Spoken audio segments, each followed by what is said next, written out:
You're listening to the worldwide broadcast of the Hour of the Time. I'm William Cooper.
Folks, the Declaration of Independence was written and signed in 1776.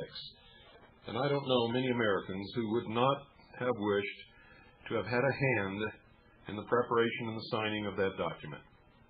Well, we missed our chance in 1776, but you can take part in the modern Declaration of Independence, which will take place in Washington, D.C. on September the 29th, 1993 at 9 a.m. Eastern Standard Time on the Capitol steps.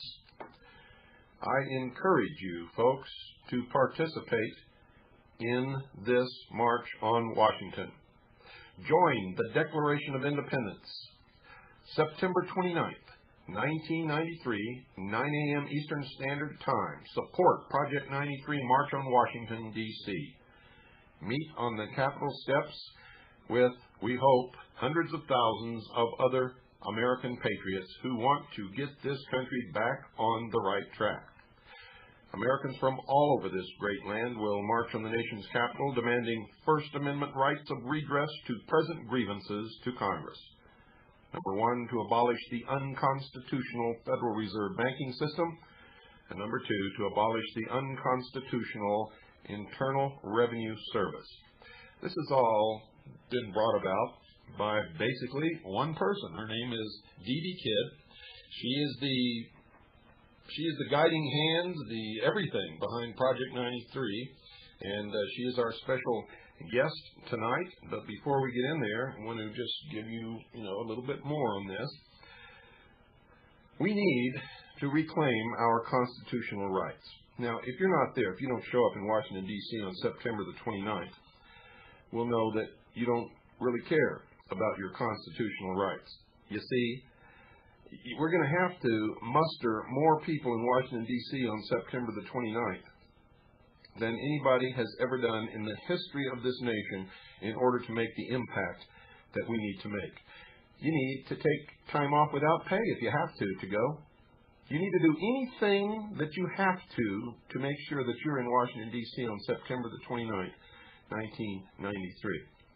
Just think, folks, you can tell your children and grandchildren how you took an active part in taking our country back and making it free again for you, for your children, and for your grandchildren. This is your chance. This is our chance.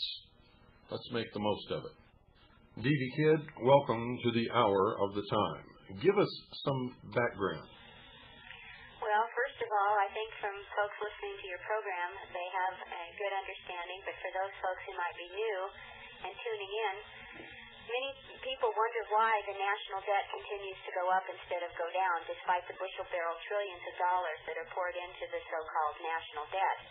The reason behind this is the so-called Federal Reserve banking system, which in fact is not part of the federal government, but the courts have ruled that the Federal Reserve banking systems are locally owned and controlled corporations. And if you ask the federal government themselves, and I have a legal status of the Federal Reserve System here by the Congressional Research Library of Congress in 1983 from their law division, as to the question of the legal status of the Federal Reserve as a private organization or governmental entity, and I quote, may well depend upon circumstances in which the question is posed. So this seems a little ambiguous to me when we're talking about an entity that has total control over the monetary system of the United States of America and in fact controls every aspect of our lives and that which we slave for. The Federal Reserve banks have attributes both of government instrumentalities and of private organizations. They don't pay any taxes on the money that they're stealing from us, but yet they have never been audited. They don't have to answer to anybody. And when my attorney and I, about approximately 1 week ago, were at the law library, he is a judge, but a real patriot, teaches constitutional law. We spent hours going over the Federal Reserve Act of 1913, and the one thing that struck him as being most unconstitutional was the fact that the Federal Reserve, at their own discretion, and this is written into the Act, can tell or report to Congress whatever they choose to tell them at the time. They're only required to report once a year on July 20th, but whatever information they give is solely at their own discretion. And it doesn't have to be true, really, does it? It doesn't have to be anything. Now, the 16th Corpus Juris Secundum in the legal sections known as jargon as CJS, under Section 141 says, the Congress cannot delegate their authority to any private corporation, individual, or foreign nation. Now, when these three senators passed this special act by voice vote in 1913 while Congress was out of session, they most certainly violated this section of constitutional law. There is a provision in the law, though, that says that the Congress can delegate certain responsibilities to individuals, corporations, or foreign nations, but it must have standards, it must be fair, and meet other criteria. According to the provisions of the Federal Reserve Act of 1913, absolutely zilch in standards. There's nothing in fairness. The way the Act is written, it is simply nothing more than a big, gigantic trust given over to private consortiums of individuals, most of whom aren't even U.S. citizens. It is, in fact, antitrust, isn't it? Well, yes, and there's a number of constitutional violations in the Act itself. You know, you said something earlier that's interesting. I know that people's ears perk up when you say it because I talk about it an awful lot. And where I know exactly what you're talking about, Devy, there may be a lot of people out there who don't. You said that when the Federal Reserve steals from us, can you explain that? Well, these three senators in 1913 have violated constitutional law. And the Federal Reserve Act itself is unconstitutional. Therefore, any processes or the mode that they do their business is unconstitutional. So they are stealing money from us by charging this usury on this bogus currency that they issue to us that is deliberately created, laden full of debt out of thin air. It has no value to it. But more importantly, this is how the national debt is created. It is created by the usury that compounds daily on the interest that they have charged the U.S. Treasury or we the people. As an example, in this little booklet you can order in our packet, I filed a Freedom of Information Act request with the Bureau of Printing and Engraving. And Mr. Ferkler wrote back to me and said, this is how it works. The Federal Reserve comes to the Bureau of Printing and Engraving and for $230, which covers labor and printing and ink and paper, they purchase $10,100 Federal Reserve notes. Now, for that $230 investment, they then place a collateral lien against the U.S. Treasury for the face value of any denomination that's printed, and in this case, it would be $1 million. Now, if you or I, with our own corporation papers, went to the Bureau of Printing and Engraving and tried to purchase $10,100 Federal Reserve notes for $230, we would be arrested for attempting fraud. Absolutely. I know that somebody tried that, and that's exactly what happened. So it doesn't matter if this Democratic administration spends a nickel in the next 4 years. The so-called national debt will continue to climb to approximately $12 trillion because of the aggregate usury that compounds every day.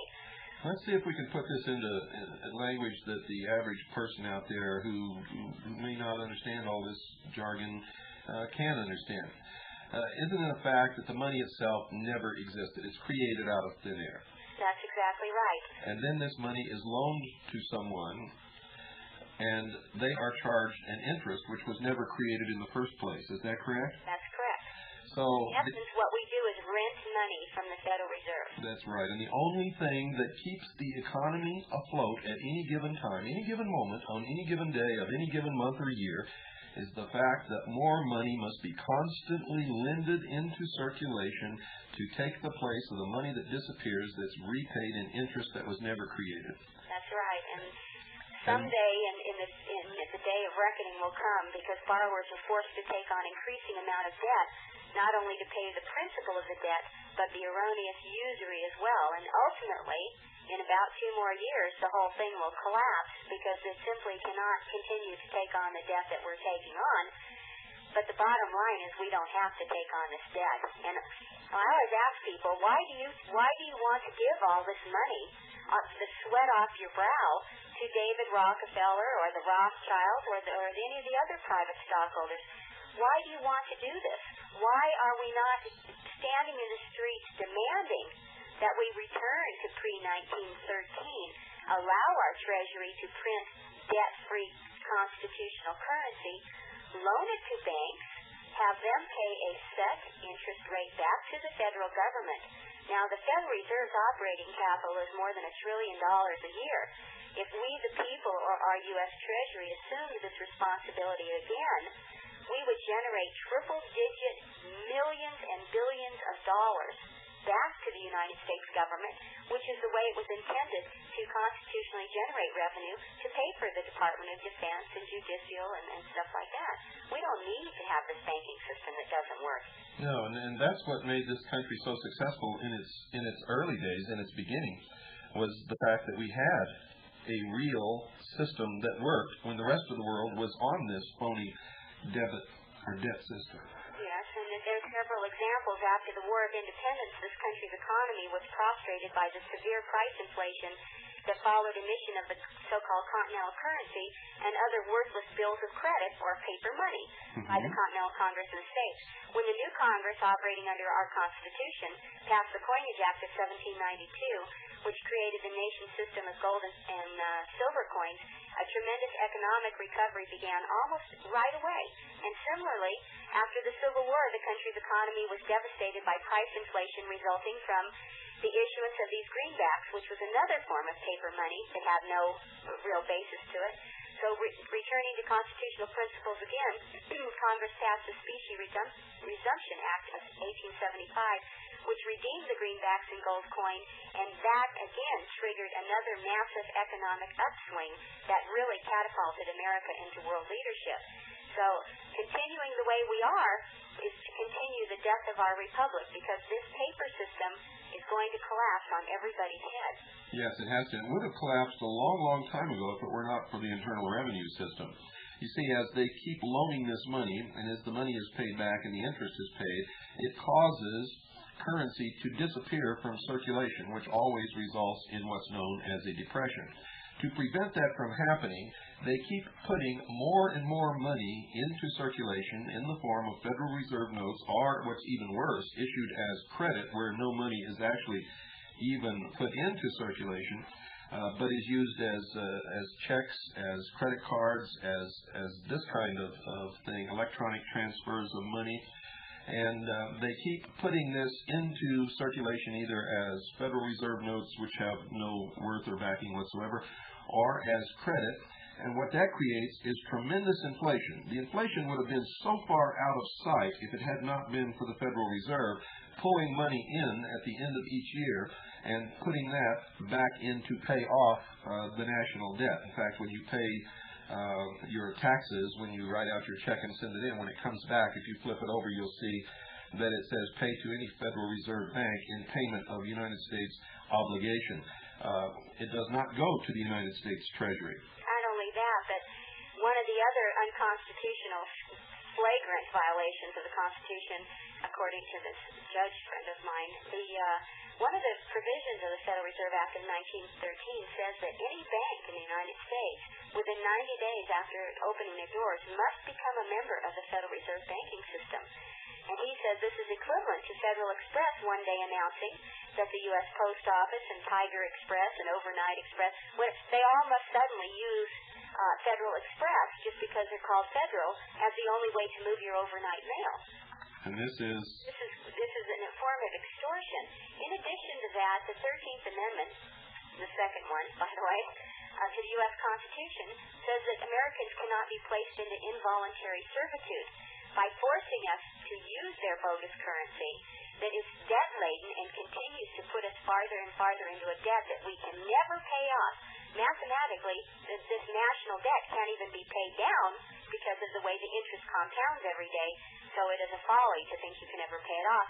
Therefore, you and I and every other good, decent person in this country are involuntarily placed into servitude to this private cabal of banksters just to line their pockets and make them filthy rich. That's correct, and I believe that that is the exact manner in which they will coerce the population into accepting their New World economic and totalitarian socialist order. The propaganda's working. I did a radio show last week, and a young man called in and said that there was absolutely nothing wrong with the New World Order. When I tried to explain to him the downsides of it, he just scoffed at it, and I said, have you ever had a problem dealing with the federal government of the United States? How would you like your central government to be located in Berlin or someplace like that? Oh, that will never happen. And I said, I'll bet you believe in the tooth fairy, too. I said, I'll bet you even think that NAFTA is a good idea. Devy, you were arguing for no purpose at all, because you can't argue with people like this simply because the point is they're not thinking. And if they're not thinking, they are exactly what the elites say they are. They are cattle. They are sheeple, as I call them. And they don't have the capacity to understand what you're saying until they regain the capacity to have individual original thought. Well, they're walking around unconscious. Their eyes are open, but their brains are fried. That's right. That's absolutely correct. I didn't argue. I told them to do the same thing I've done. Give up your career at tremendous financial hardship to your family, and you go ahead and buy a couple hundred of these books, and you go to the federal archives like I have and spend literally months worth of our time, and you research all this, and you read publications on a regular basis like Foreign Affairs, and then you come back and tell me that you're ready to lay down and be somebody's dog. Right. And only then would he even be qualified to argue any point with you on this subject. Most people, I found, argue along lines that they don't understand, but for some reason have been made or coerced into believing on subjects that they know absolutely nothing about. And this is what you call bigotry. This is what you call dogma. This is what you call, there really isn't any other word for it than stupidity. It is absolute stupidity to take a stance on something that you have not studied and know absolutely nothing about. But this happens all the time. I've been encouraging my audience to do what you have done, not to give up their career, because I don't believe that people really have to do that unless they're going to do this full-time like you and I do it full-time. But to be an informed, intelligent American citizen, I think they can hold their job and still do the studying and the research that they need to do. It's going to require them to get away from the television set. It's going to require them to read a book, which a lot of people don't like to do anymore once they've discovered visual tools, and a lot of other things. It's going to require that they don't go down and sit in the local pub and suck up the Budweiser, for a couple hours every day. Well, it's my husband's retired colonel out of the Army, and he's an engineer now, and I wouldn't be able to do what I'm doing if it weren't, for him doing that. But it's my firm opinion that it's time to get this over with once and for all. And if you sit and analyze a problem and figure out the quickest, easiest, and most constitutional way to do it, it really isn't that big a deal if we can get enough people to participate and do it the right way. Well, Devy, now you said that the Federal Reserve is not an agency of the United States government, but it's the Federal Reserve. Why isn't it an agency of the United States government? Well, how fraud is perpetrated by making people believe something that isn't true. So the easiest way for these people to slam this down the American public's throat without them having any suspicions was to call it federal. The Federal Reserve Board of Governors is appointed by the President and confirmed by the Senate. But in actuality, they are not part of this government. They are not answerable to anybody. They have not been audited in their 80-year history, this is the 80 years since their existence. They do what they want. I mean, they are a dictatorship within themselves, and they have total control over every aspect of the American public's life. And of course, people say, that we need to have an internal revenue service and pay taxes. And I just look at you know what? These traitors to the Republic of the United States created a way to drain the wealth of the American people. Then they had to figure out a mechanism by which they could collect all of this so-called debt. So they invented the Internal Revenue Service, which of course is just part of the Marxist doctrine of creating this heavy progressive tax against the individual, robbing them of their individual accomplishments and achievements and bleeding the nation dry. Sure, and it's a direct tax, which is unconstitutional. Yes. And basically what the IRS does is it does two things. Number one, it fulfills the requirement in the Communist Manifesto of draining the lifeblood from the middle class, which results in its ultimate destruction, and along with this NAFTA treaty is going to happen 1,000 times as fast as it would have had if it had just been the IRS. And number two, it covers up for the tremendous amount of money that doesn't exist that they're pumping into the economy in order to cover up for the fact that they're stealing the interest on all this money that was never created. And the Internal Revenue sloughing this money off the top tends to keep the inflation rate at a level where the public may question it, but they don't panic. Whereas if this did not happen each year, the public would be in full-blown panic, and our inflation would be worse than Germany after the Treaty of Versailles after World War I. Well, and it also accomplishes something else, too, is it continues to keep an entire population of the plum of the free world in a state of fear, so that they are distracted, they're harried, they're worried, they're afraid, and they aren't able to set aside, the time or the energy to pay attention to the things that are really important. The Internal Revenue Service, by continuing to operate without due process, without proper authority, they have people in this country so afraid that some people won't even sign our petition because they say, the IRS will come after me. Oh, I have those people too. They want to order the radio tapes, or they want something that we have to offer, but they don't want to write us a letter. They don't want to put their return address on the letter. They don't want to give us the address where to send it because they're afraid they're going to get on somebody's list. Well, folks, if you're one of those people, I got news for you. There's only one list. There's one list, and you're already on it. That's right. FinCEN's got everybody's name by now, I'm sure, but it's pretty sad when the mighty Republic of the United States of America has bred generations of sheeple who are afraid to stand up for their rights, that's quivering and cowering in their shoes because they're so afraid that some government agency is going to come after them, when all they really have to realize is that the power in this country is in the hands of the people, because the Constitution was created by man, and underneath the Constitution created our government. And so therefore we are at the top of the pecking order here, not our public servants, and it is up to us to legally and peacefully put them in their places instead of cowering and being terrified like a timid little mouse. Most certainly these people play hardball. There's no question in my mind, after watching Waco and Randy Weaver and knowing about individual horror stories, these people are playing for keeps.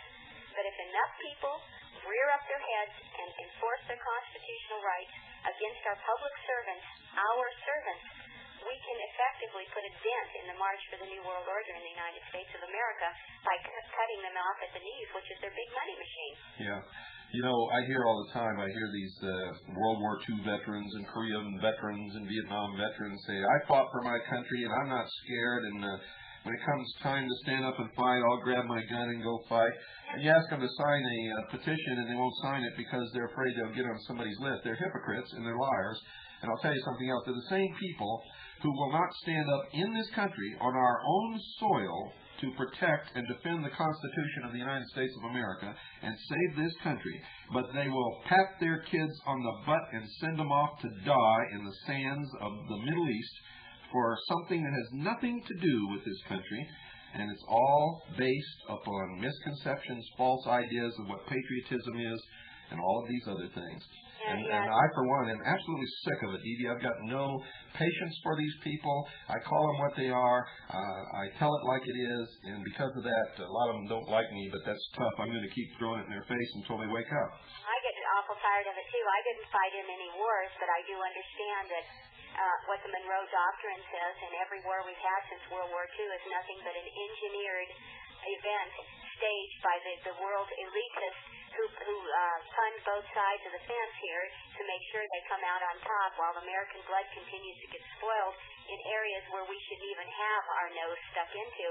And like you, I am fed up and sick with people saying that they're good Americans and they're patriots, but yet they will not give up the time to get involved in solving the problem if it means giving up an afternoon at the Rockies baseball game. Yeah, or taking any personal risk whatsoever. They want you and I to put our head on the chopping block, and if we lose our head, they'll say, "See, we told you so." Well, but if we win, you see, they will enjoy the freedoms that we've saved for them. It's time to take a break, folks. Don't go away. We'll be right back after this very short pause.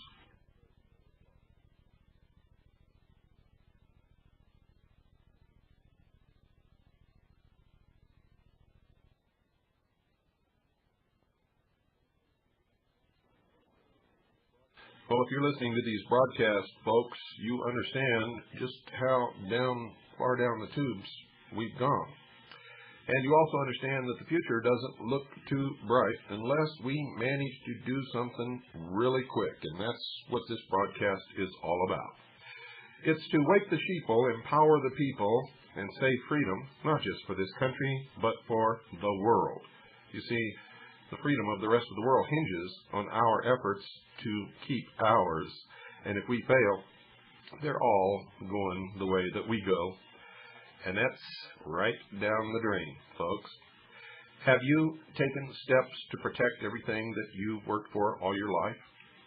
Do you even know what it is that throughout history has been the mainstay at preserving wealth of individuals during hard economic times?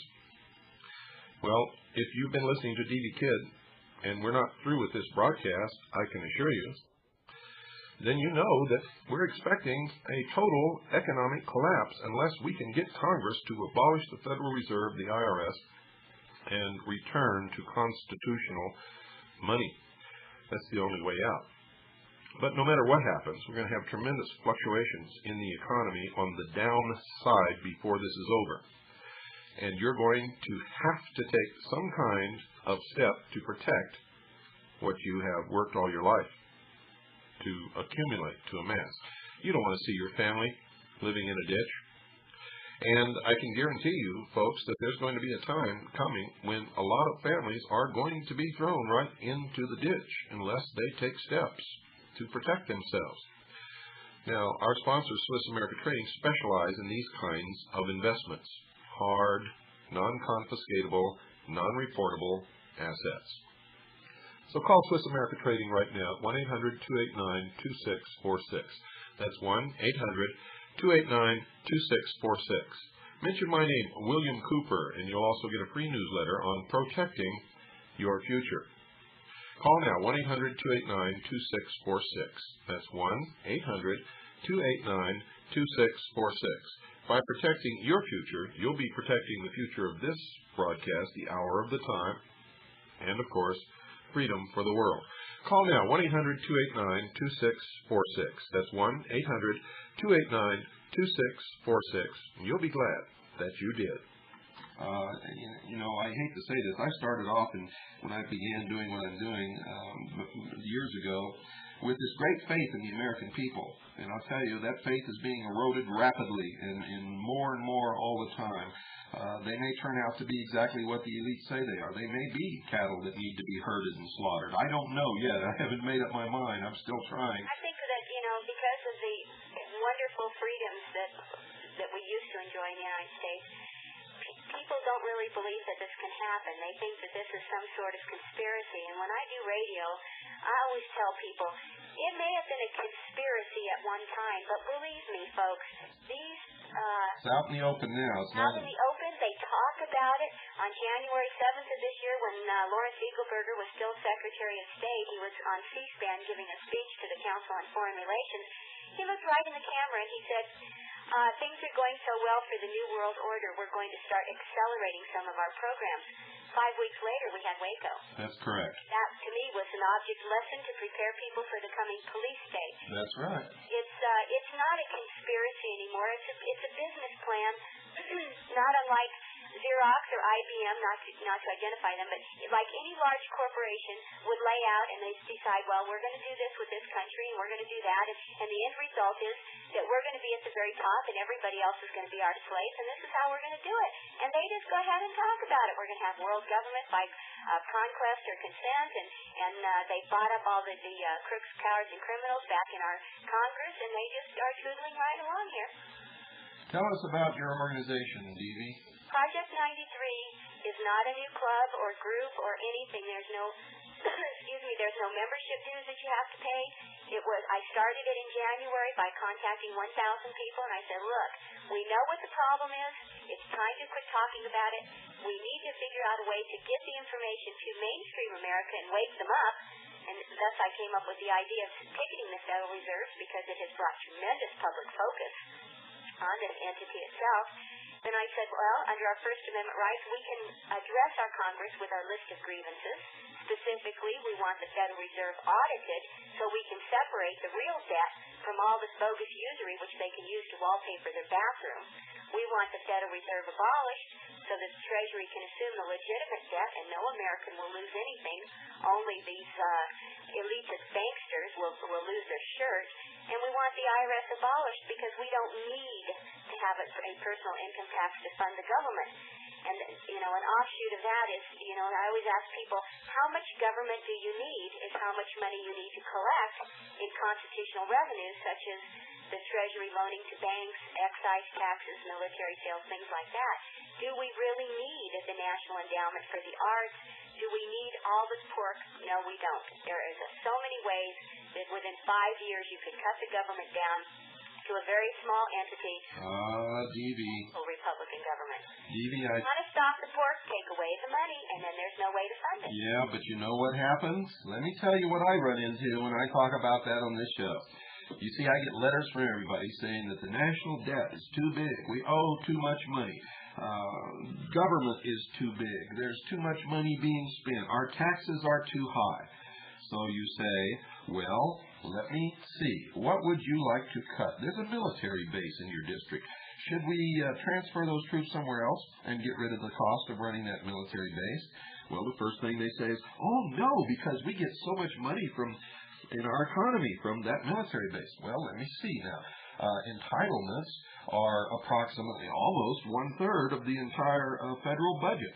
Should we cut back on any of these entitlements? Oh, no, because if we do that, then I won't be able to pay my medical bill when I'm 70 years old. And on and on and on and on.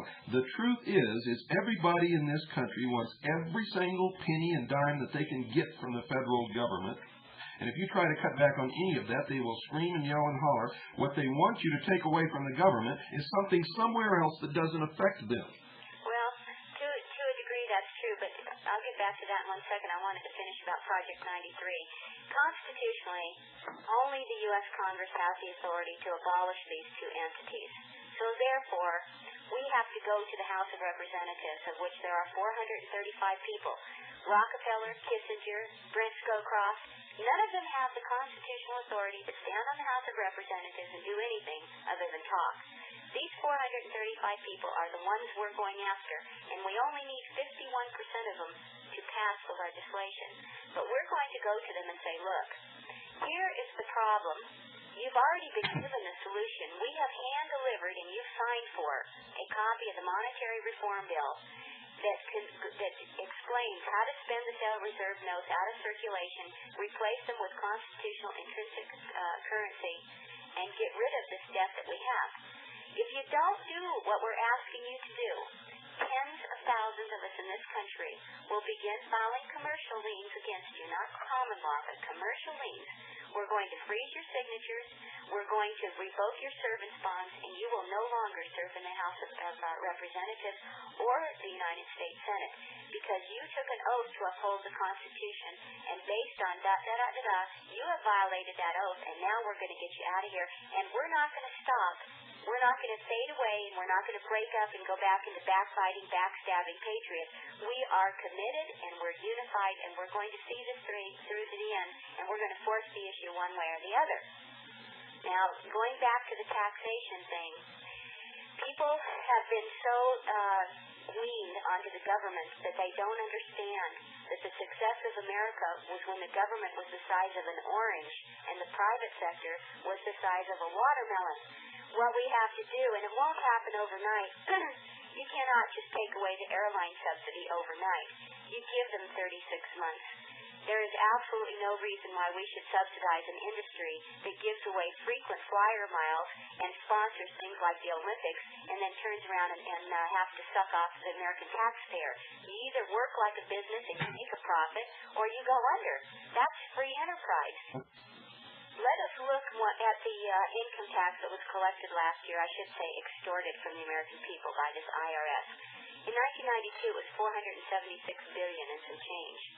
Now, if you're paying $350 billion to this phony national debt and you're only collecting $476, obviously the United States of America is not running on the income tax. Now, if you look at the receipts that were collected without the income tax last year, the feds took in $615 billion and some change. They say they needed $1.3 trillion, and that includes this phony national debt. If you get rid of this national debt because we don't need it, everybody wants a health care program. Let's say that you eliminate Medicare and Medicaid because, number one, they don't work. The only person who's ever benefited from those programs is Ross Perot because his company, EBS, has made triple-digit millions of dollars creating computer programs. But let's say that you really want to have health care reform. Mrs. Clinton wants to slap us with a third layer of health care when we already have two programs that don't work.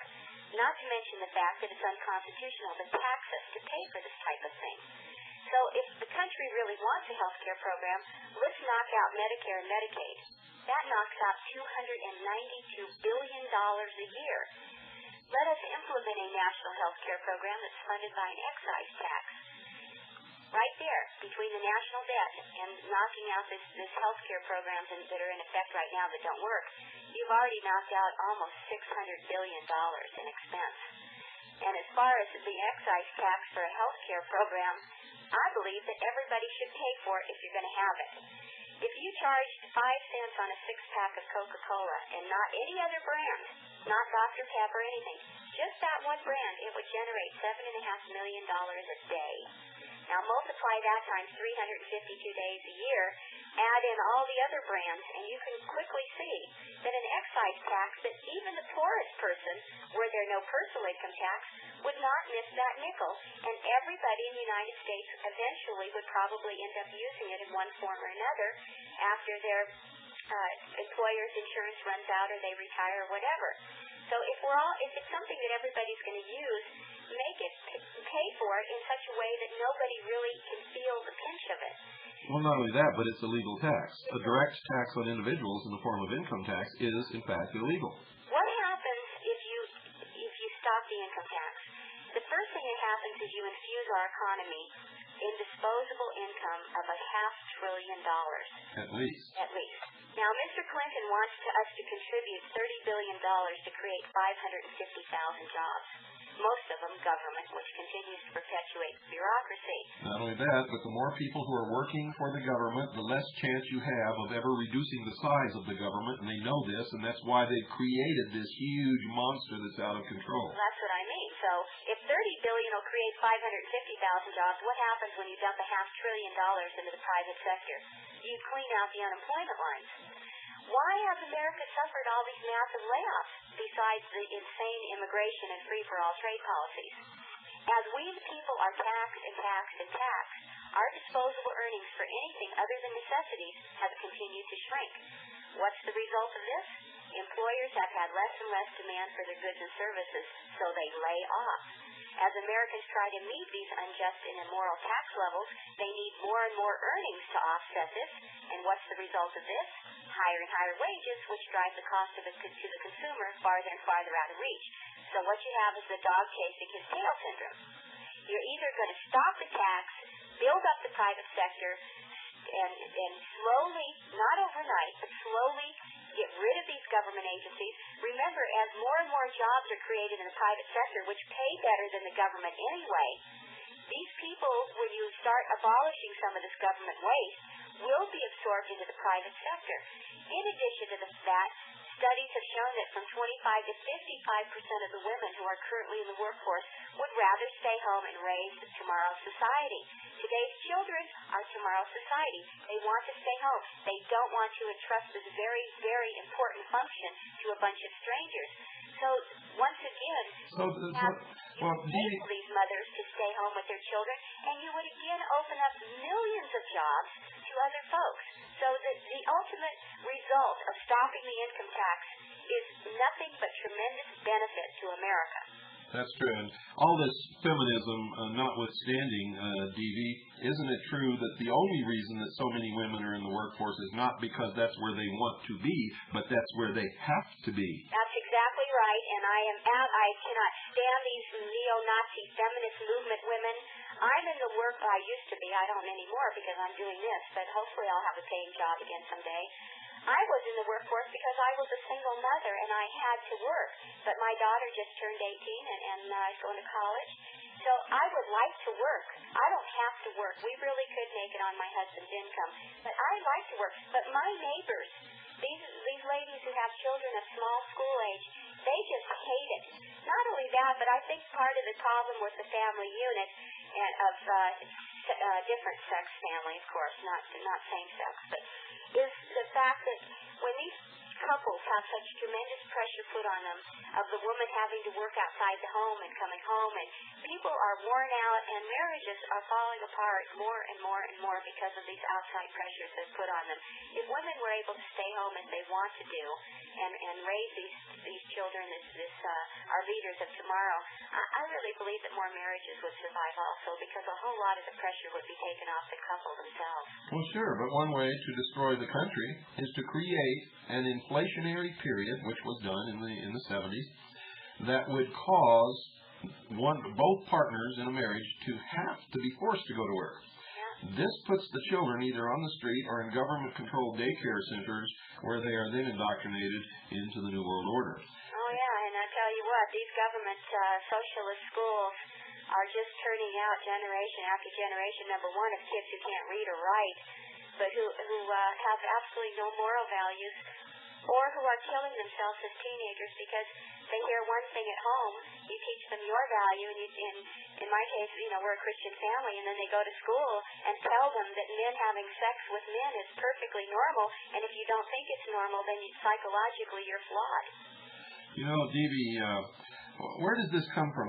Where does all this press and all this publicity come from that teachers in this country are such great individuals and should be paid more and should be patted on the back for their accomplishments, when in fact they're the most dismal, abject failures of any educational system in the world? Well, I blame it on the National Educational Association and the participation by the Ford and Rockefeller foundations in the school systems. 2 years ago out in California, the state of California actually rejected, after they received a load of school books from the Rockefeller Foundation, they refused to accept them, they refused to pay the bill. Rockefeller took them to court, and the California Supreme Court upheld the California Superintendent of Schools, because their objection was that the school books were such socialistic doctrine that they refused to put them in the schools out there. The same thing happened here in Arizona. We had one history textbook that had so many errors in it and so many glaring errors that it was just flat rejected, and we began examining other textbooks in our schools and found out that they had rewritten history. They had claimed in this book that Truman solved the Korean conflict with the use of an atomic weapon, and many other things. And you're right, it is all slanted to teach the children socialism, and the state of Arizona got rid of those books also.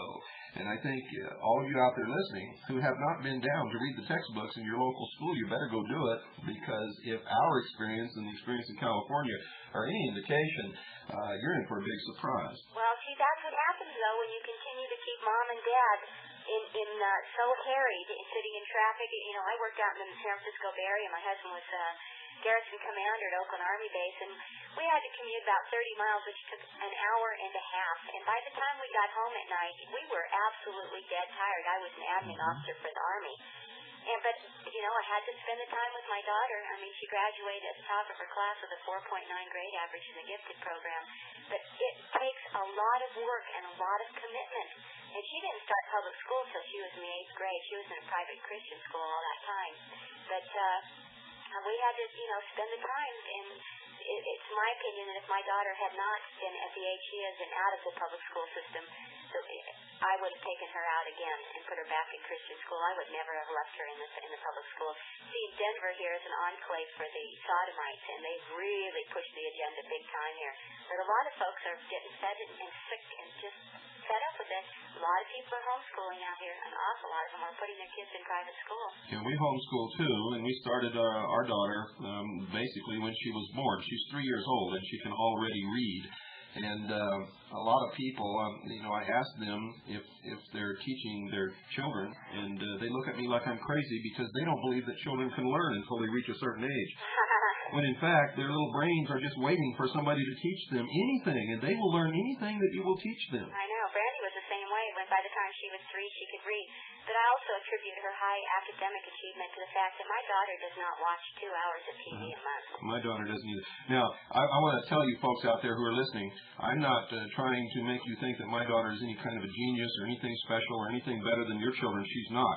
What I'm trying to tell you is we started teaching her when she was born, and she can read now because of that, because we spend time with her. And you can hear that Devy did the same with her daughter, and you can do the same with your children. They don't have to be 5 or 6 years old before they can learn. They can learn anything that you want them to learn anytime that you decide you're going to get off of your butt and teach them. And you better start teaching them, because if you don't teach them, they're going to be taught what the New World Order wants them to know, and they're going to lose their future. And by golly, I'll tell you, if they're going to lose their future, then we're the ones who will suffer the most, because we know what freedom really, really was.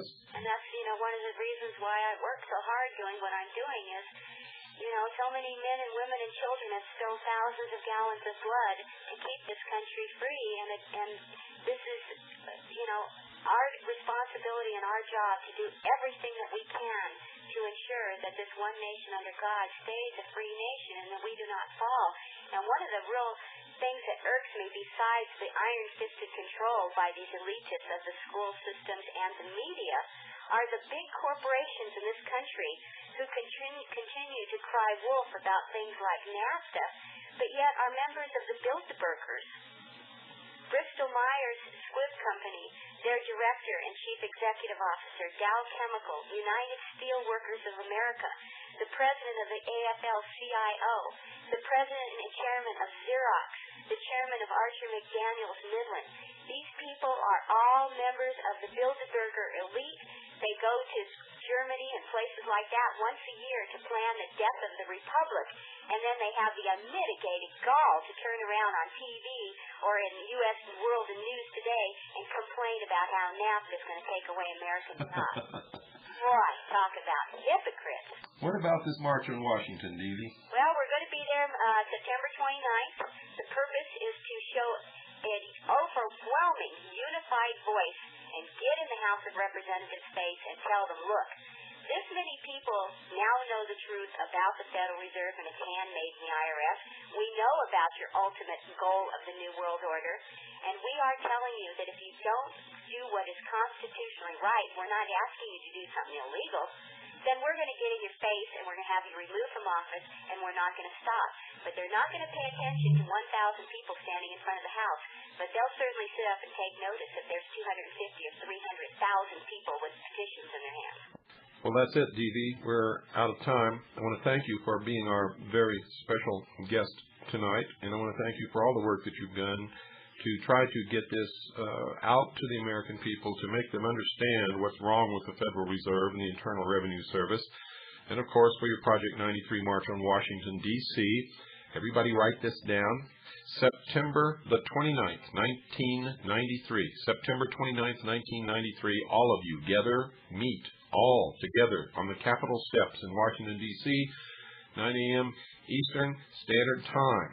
Folks, Americans from all over this great land are going to march from the nation's capital demanding First Amendment rights to redress to present grievances to Congress, to abolish the unconstitutional Federal Reserve banking system and abolish the unconstitutional Internal Revenue Service, which imposes a direct tax on the individual, which is against the Constitution, and many, many other things. So, for information, send $5. Send $5 for information to Project 93, 14253 West Baltic Avenue. That's 14253 West Baltic Avenue, Lakewood, Colorado, 80228. One more time, Project 93, 14253 West Baltic Avenue, Lakewood, Colorado, 80228. Or you can call 303-969-9639. That's 303-969-9639. Good night, folks, and God bless each and every single one of you.